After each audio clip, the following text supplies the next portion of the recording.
Students, आज के chemistry के लेक्चर में हम सम प्रीवियस ईयर क्वेश्चंस के बारे में डिस्कस करेंगे। तो first question is define HCV और LCV। HCV मतलब higher calorific value and LCV मतलब लोअर कैलोरीफिक वैल्यू। तो फर्स्ट ऑफ ऑल हमें पता होना चाहिए कि कैलोरीफिक वैल्यू क्या होती है। कैलोरीफिक वैल्यू क्या होती है कि जब हम किसी भी फ्यूल को बर्न करते हैं, मतलब मैंने unit mass of a fuel is burned. Unit mass मतलब यूनिट का मतलब होता है 1, मतलब जब हम 1 ग्राम ऑफ अ फ्यूल को बर्न करते हैं, जलाते हैं, तो उसमें से जो हीट निकलती है उसको हम क्या बोलते हैं, कैलोरीफिक वैल्यू। तो next is types of calorific value. हमारे पास 2 टाइप्स की कैलोरीफिक वैल्यू होती है। फर्स्ट इज़ हायर और gross calorific value and second is lower और नेट कैलोरीफिक वैल्यू। तो ग्रॉस कैलोरीफिक वैल्यू क्या होती है कि जब हम किसी भी फ्यूल को जलाते हैं, मतलब 1 ग्राम ऑफ अ फ्यूल को जब हम जलाते हैं, तो उसमें से जो मतलब कि कंबस्चन होता है, जो उसमें से गैसेस बाहर निकलती हैं। मतलब जब हम फ्यूल को जलाएंगे तो उसमें से गैसेस तो बाहर निकलेंगी। तो जो गैसेस बाहर निकलती हैं, अगर हम उसे कूल कर लें, मतलब रूम टेम्परेचर पर कूल कर लें, तो उन गैसेस में से जो हीट बाहर निकलती है वो वाली, और जब हम फ्यूल को जलाते हैं उसमें से जो हीट निकलती है वो वाली, दोनों को अगर हम मिला दें तो वो क्या होगी, आपकी हायर और gross calorific value. I again repeat कि जब हम 1 ग्राम ऑफ अ फ्यूल को बर्न करते हैं, जलाते हैं, तो उसमें से जो हीट बाहर निकलती है प्लस जो उसके कंबस्चन मतलब जब हम जलाते हैं तो उसमें से जो गैसेस बाहर निकलती हैं, अगर हम उन्हें कूल करें तो कूल करते टाइम जो तब हीट बाहर निकलेगी वो वाली, उन दोनों का सम या ऐड किसके इक्वल होता है, हायर कैलोरीफिक वैल्यू और ग्रॉस कैलोरीफिक वैल्यू। तो नेक्स्ट इज़ लोअर और नेट कैलोरीफिक वैल्यू। ये होती है कि जब मतलब कंबस्चन को हम एस्केप्ड मतलब उसे जाने देंगे, तो ओनली जब हम फ्यूल बर्न करते हैं उसमें से जो हीट बाहर निकलती है, सिर्फ वही वाली हीट को हम क्या बोलते हैं, लोअर कैलोरीफिक वैल्यू।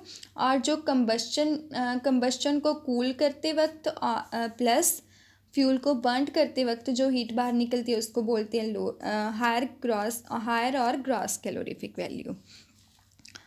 तो next question is what are the characteristics of a good fuel. मतलब गुड फ्यूल की क्या विशेषताएं हैं या क्या कैरेक्टरिस्टिक्स हैं। तो first, a good fuel should have a high calorific value, मतलब उसकी हाई कैलोरीफिक वैल्यू होनी चाहिए, मतलब उसमें से ज़्यादा हीट बाहर निकलनी चाहिए। अगर ज़्यादा हीट बाहर निकलेगी तो वो गुड फ्यूल होगा। And second characteristic is a good fuel should have a moderate ignition temperature। ignition temperature क्या होता है, जिसमें आपका फ्यूल है जो वो बर्न करने लगता है, या फिर जिस टेम्परेचर पर फ्यूल है जो वो फायर को कैच कर लेता है, उस टेम्परेचर को क्या बोलते हैं हम, इग्निशन टेम्परेचर। मॉडरेट का मतलब होता है कि ना ही ज़्यादा कम, मतलब नॉर हाई, नाइदर लो नॉर हाई, मतलब ना ही तो ज़्यादा कम होना चाहिए और ना ही ज़्यादा होना चाहिए। तो मॉडरेट इग्निशन टेम्परेचर होना चाहिए। अगर कम होगा तो वो ईज़िली फायर कैच कर लेगा, अगर हायर इग्निशन टेम्परेचर होगा तो वो जल्दी से फायर कैच नहीं करेगा और जल्दी बर्नड नहीं होगा।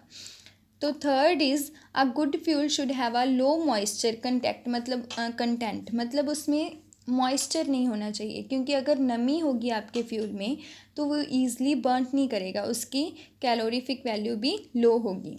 तो fourth is a good fuel should be cheap and readily available in bulk, मतलब चीप होना चाहिए और ईज़िली अवेलेबल होना चाहिए, ऐसे नहीं कि हमें अवेलेबल ही ना हो।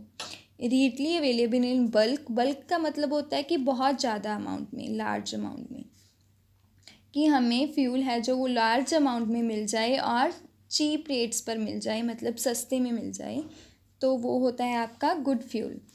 And fifth is a good fuel should B easily stored at low cost, मतलब अगर हमने स्टोर करना है फ्यूल को तो वो ईज़िली स्टोर हो जाए, ऐसे ना हो कि स्टोर ना हो, मतलब प्रॉब्लम आए स्टोर करने में, वो ईज़िली स्टोर हो जाए एट लो कॉस्ट, मतलब ज़्यादा खर्चा भी ना करना पड़े और ईज़िली स्टोर भी हो जाए।